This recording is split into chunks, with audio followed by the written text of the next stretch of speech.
It ain't nothing but a gangster ball. It ain't nothing but nigga. This a gangster ball. It ain't nothing but party, party. Doom, doom, doom, doom. Hello, YouTube. Well, I'm getting the same thing I got yesterday or a couple of days ago.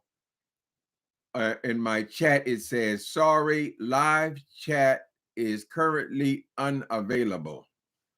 So I know from a couple of days ago, you guys can see me and hear me, but I can't see you. So we have to wing it. All right, the big news of the day is Puff Daddy Sean Combs has been found innocent of the RICO charge, not guilty of the RICO charge. And you know, this is the one that would put him away for perhaps forever.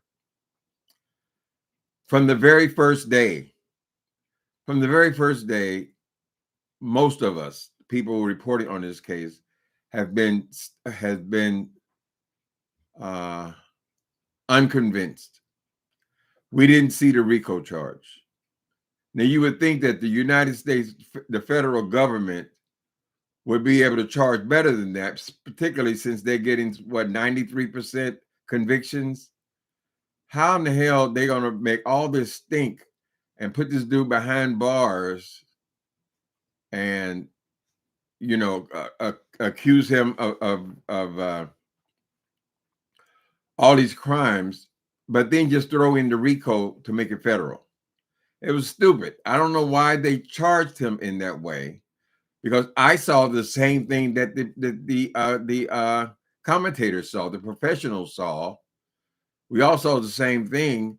Why is this a RICO charge? I think I titled my first video on this subject, "Can a Monster Get a Fair Trial?" I believe that was the title of my first video on this. And apparently he can. So I don't think that the system failed here. I think that it was pretty honest, because this is what we all wanted to know and we all couldn't see. I know I particularly could not see how he was being charged with the RICO. This was something they were charging him for his sex life, right? Yet they spent most of the time showing us that he was a woman abuser. You see, that's still my concern, that he is a woman abuser. He's going to beat other women, right? Unless he takes this thing seriously and really gets into some serious counseling, some anger management, he's going to continue in the same way that he did. In the industry that he is in, I don't know that this will even hurt his career, because all they talk about is shooting people and killing people and bitches better get their money and all this gangster shit. Street gangster, pseudo gangster stuff, right? They're not going to be affected by this. They'll make him more of a hero, right? Because they simply don't care. They're not law abiding. They're not. Oh, Jesus Christ, my words are not here today. They admire all crime.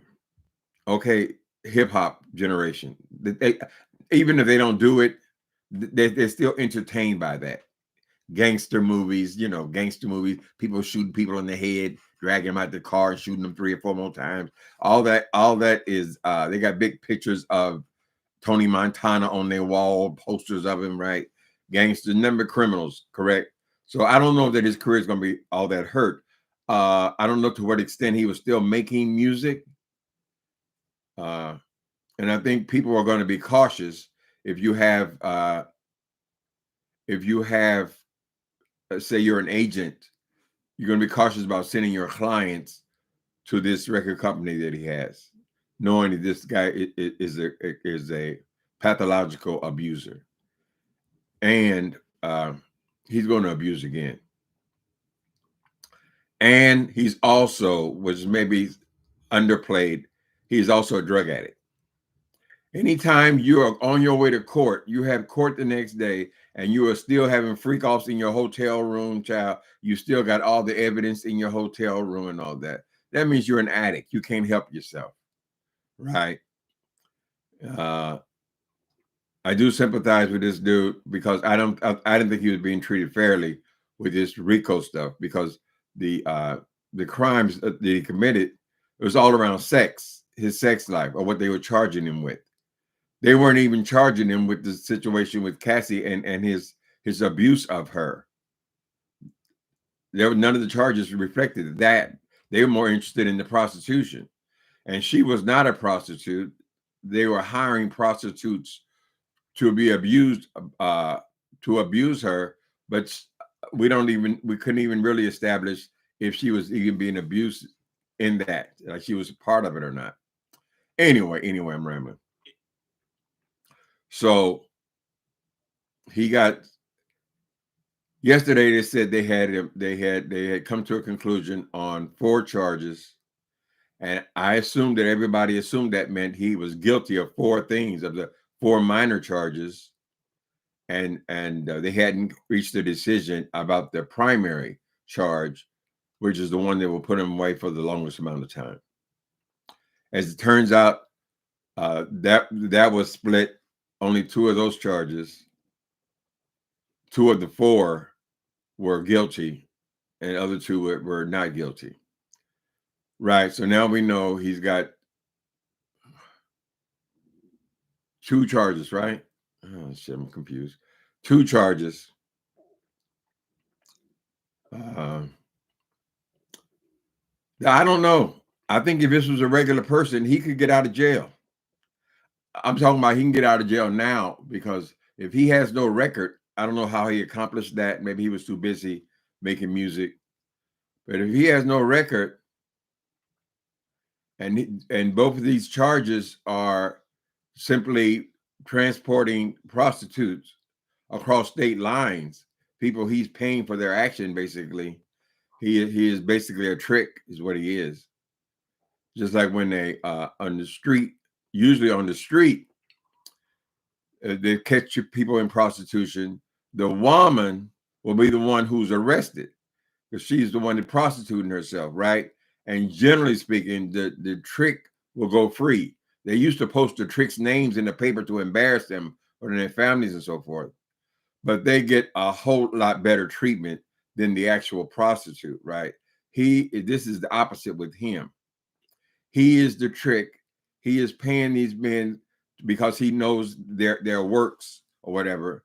I don't know why he couldn't just hire somebody in Los Angeles or hire somebody in Florida or wherever the fuck he was. They would think that his organization, since sex was so important, that they would have people in these different towns. He probably never even occurred to him that he would be charged with these federal crimes by just paying them. Anyway, I wish I had you. I wish I had you guys. I could see your comments, because it is important, the questions that you have. Anyway,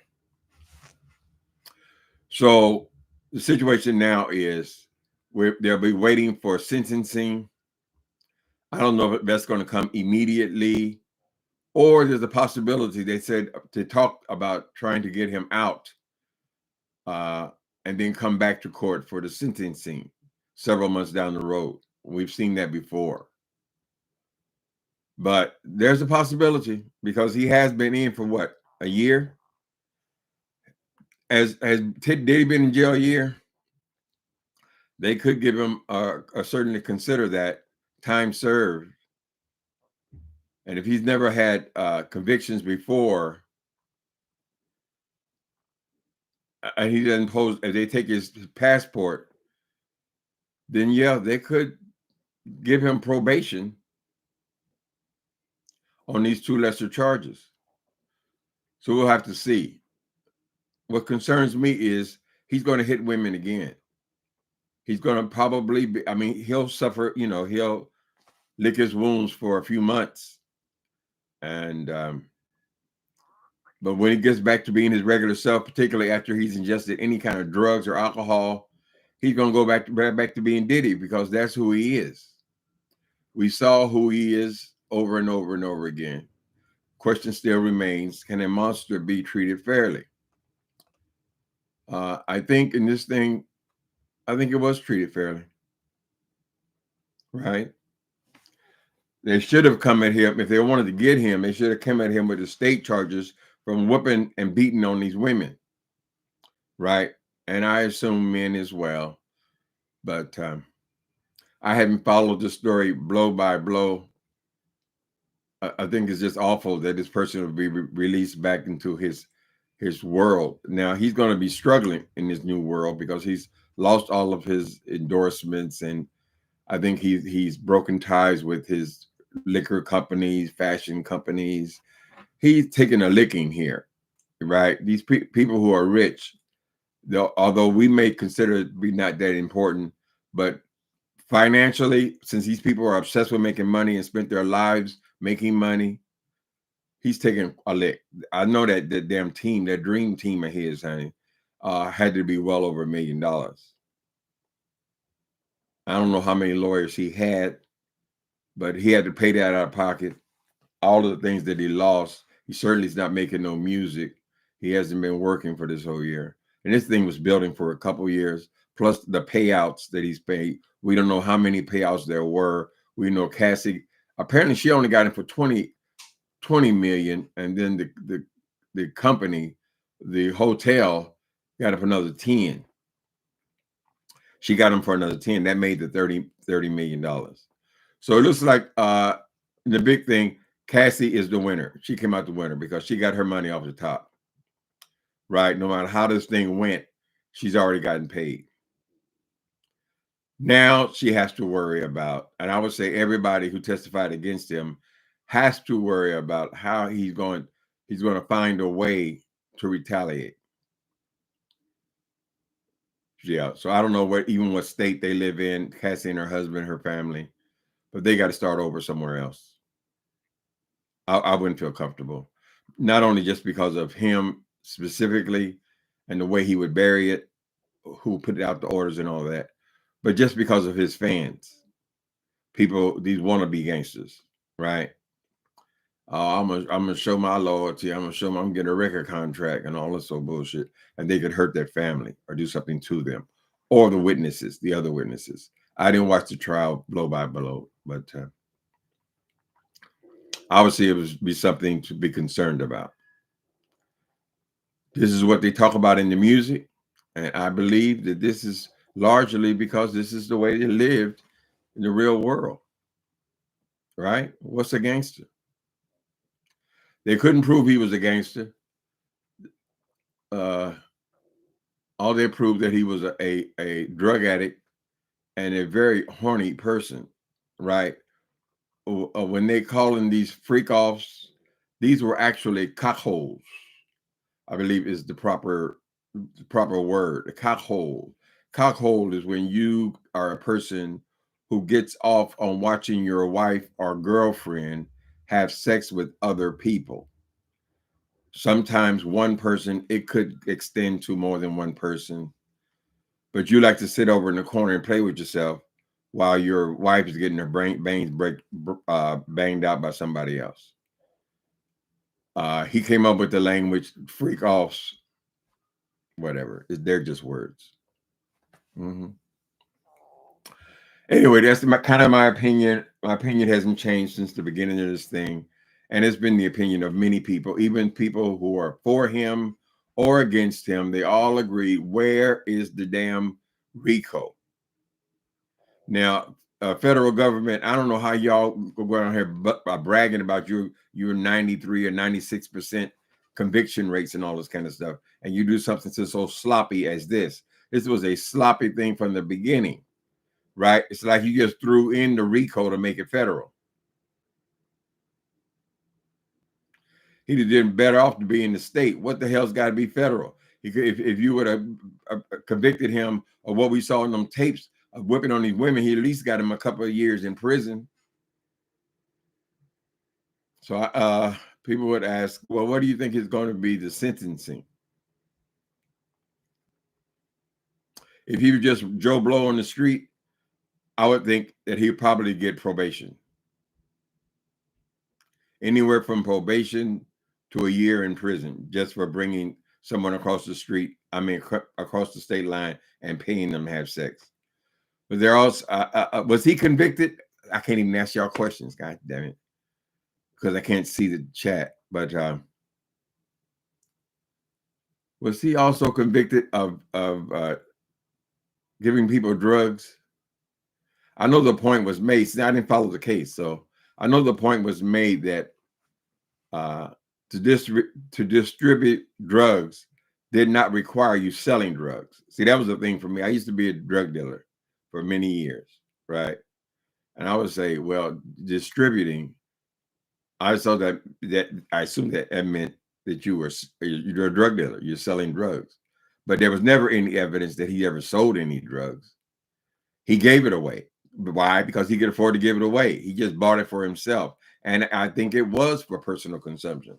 It's personal consumption, and anybody who wants to be involved in any of his freak offs or whatever, that they were being drugged so they could perform for his pleasure. It was all about his sexual pleasure.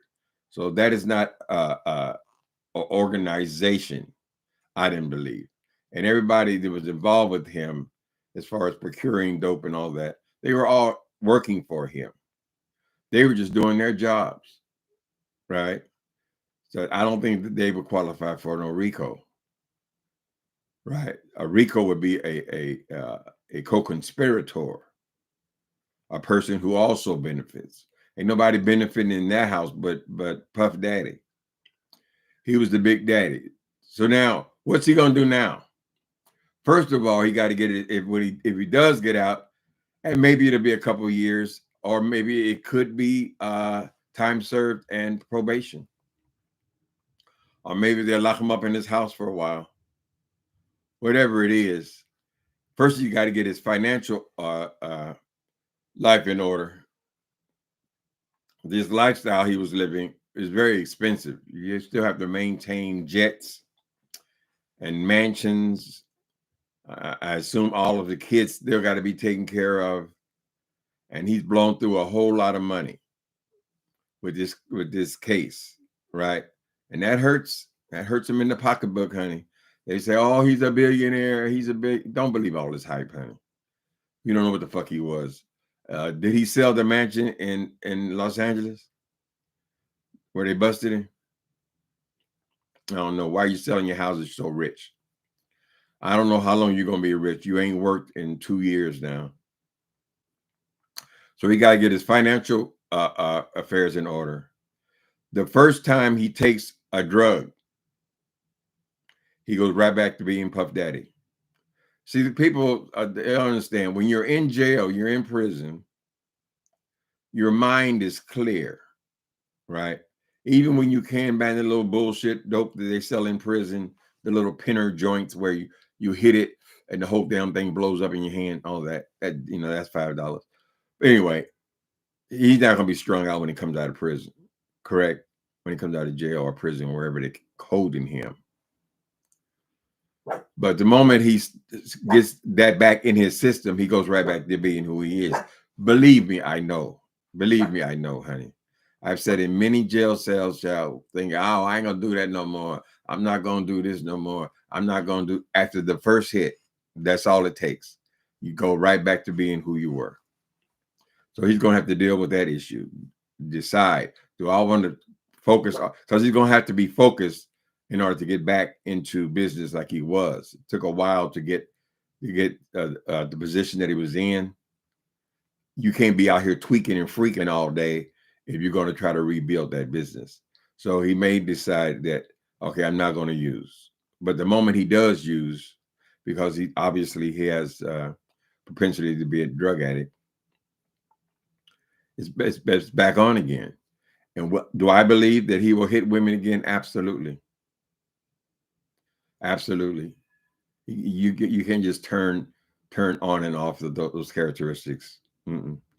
Now he could decide that, okay, I'm going to be single. I'm not getting involved with any more relationships.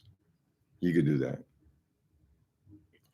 And then, but he's still going to be exposed to, people in these, whatever his freak off thing is. Anyway, I'm rambling.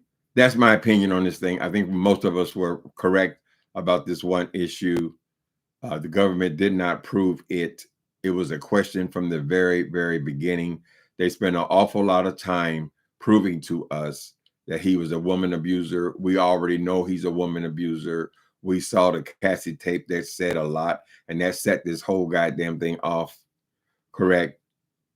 They didn't spend a whole lot of time proving their case about him with this RICO or this co-conspirators and all this kind of stuff, John. Right, but they hurt him. They hurt him in the pocketbook.